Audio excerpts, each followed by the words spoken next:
Good afternoon, I'm Malcolm Jordan and this is your midday news fix for Friday the 14th of August. Chris Luxon's released National's pitch to South Island voters. He's vowing to complete Christchurch Hospital's already well under construction Tower C, invest $50 million in the Rolleston Freight Hub and start the redevelopment of Christchurch Men's Prison. He's also pledging to improve roads and public transport in Queenstown and fund a new police station in Greymouth. The National leaders told the inaugural South Island election conference Christchurch is a blueprint for the rest of the country. Christchurch, I think, is perhaps the best example of what I mean when I talk about National's plan to fix the basics and to build the future. And it's hard not to feel incredibly optimistic about New Zealand and its future. Questions around why the South Island's biggest iwi wasn't asked to formally contribute to the government's local government amalgamation discussion. Ngāi Tahu's put forward its own proposal, including condensing 24 South Island councils to 5, despite not being invited to.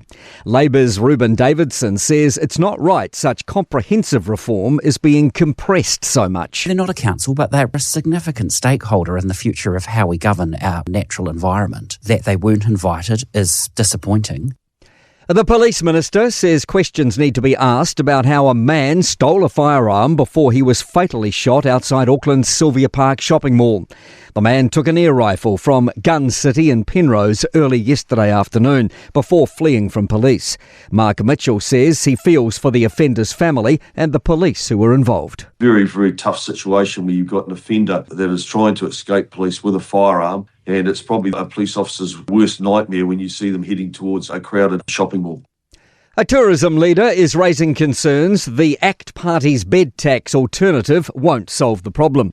The policy would see $1 given to local councils for each guest night in their area, funded through GST and levies already paid by tourists. Leader David Seymour estimates the dividend would give councils more than $40 million annually. Tourism Holdings Limited Chief Executive Grant Webster says the numbers need to be looked at in more detail. It's not going to serve the itch. It's just not big enough. So if it was 5-10 times what they're talking about, that would address the issue. Inflation pressures appear to be easing. The Reserve Bank's latest survey of business managers shows they now expect inflation to fall faster than previously expected. Meanwhile, new data from Infometrics shows foodstuffs grocery supplier cost inflation has fallen back to 1.9%, one of the lowest increases in recent years. Infometrics principal economist Brad Olsen says the recent fall in fuel prices is flowing through the price of everything else. We're starting to see a little bit less of an intense burst of cost pressures, and equally that things aren't quite as bad as we first feared on the global supply front. To sport, one errant tee shot into the drink has cost Kiwi golfer Ryan Fox big time in the latest PGA Tour event in Memphis. The triple bogey resulting in a 3-over par first round, leaving Fox 8 shots off the lead. Lewis Clareburt is the only New Zealander to make a final on day 2 of the Pan Pac Swimming Champs in California, qualifying for the 400-metre individual medley decider. And Sir Steve Hansen believes Richie Mo'unga's greatest contribution to the South African tour will be off the field, enhancing the development of young All Blacks first fives. I'm Malcolm Jordan. That's your latest news fix. We'll be back with the next update at 5 p.m. from the Newstalk ZB newsroom.